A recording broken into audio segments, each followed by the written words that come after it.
For more now, we turn to Varsha Koduvayur from the Foundation for Defense of Democracies. Varsha, thank you so much for being with us today. My pleasure. Thank you for having me. So the administration's response to the Khashoggi killing hasn't been enough, to say the least, from a lot of lawmakers from both sides of the aisle. What do you think it will mean for U.S.-Saudi relations if Congress takes those steps to rebuke Saudi Arabia? I think there's no doubt right now that Saudi Arabia's stock in Congress is very low, and we're seeing bipartisan pushback against Saudi Arabia. And the split over Saudi Arabia between the administration and Congress is nothing new. I think the administration has always leaned a little bit more pro-Saudi than Congress has, but Saudi Arabia's moves over the past year has really served to shake up its image in Washington, D.C. And we see some of the most direct actions now with the war in Yemen. I think that's really become the battleground for how congressional opinion over the Khashoggi killing is going to play out. And what's very surprising is that a group of senators who voted against previous measures to pull back U.S. support for the war in Yemen have now said that if that measure comes to the floor again, they will back it, which is a pretty big shift. Varsha, what would it mean for the U.S. to pull support to back out of involvement from that war in Yemen? The administration has always maintained that if the U.S. reduces its support, then it's going to lead to more haphazard, more indiscriminate targeting from the Saudi and UAE-led coalition. The U.S. doesn't have direct combat support. It's limited to it was limited to refueling, mid-air refueling, which was revoked a few weeks ago. But we still provide intelligence, we still provide reconnaissance services, we still provide no-strike lists to help the coalition do better targeting and things like that.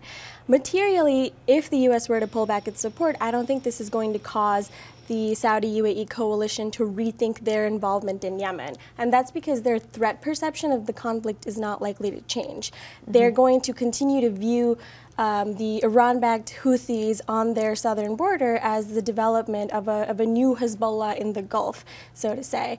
And it might, as the administration says, we might see some less professional capabilities from the coalition if U.S. support is pulled back, but I doubt that it would lead the coalition to announce an immediate ceasefire or truce or anything like that. What else could lawmakers do?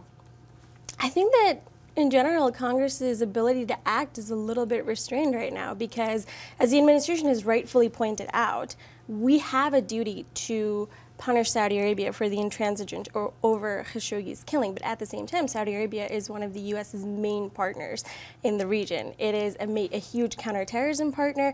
We rely on them to stabilize oil markets. They're a very big economic partner to the United States, and the security dimensions, too, are very, very deep. So the administration has tried to strike a very delicate balance between pushing back against some of these disturbing moves we've seen coming out of Saudi Arabia. Certainly, Khashoggi's killing is the pinnacle of that very worrying, destabilizing trend, while at the same time not throwing the entirety of the partnership into the fire. And that's just the thing. It is a partnership. Lindsey Graham also pointed out that the idea that we're going to somehow lose the Saudi support if we implement harsher sanctions is a farce. Can you back that up, or is there anything that you see that the U.S. would lose or could stand to lose from backing harsher penalties towards Saudi Arabia? I think the Saudis are playing a clever geopolitical game. They are showing the U.S. that with the emergence of China and Russia as more active partners in the Middle East, Saudi Arabia does have options to choose from.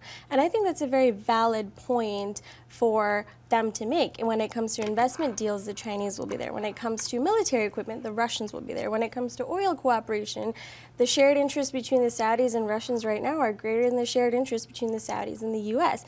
So the U.S. does have something to lose. And the question right now, we've seen this playing out now for about 2 months since Khashoggi first went missing. The question is, what's the most effective means of pushing back while not giving Saudis any reason to burn those very important pillars that have been established over the 6-7 decade-long U.S.-Saudi alliance? Yeah, that delicate balance to strike for sure. Varsha, thank you so much. Thank you.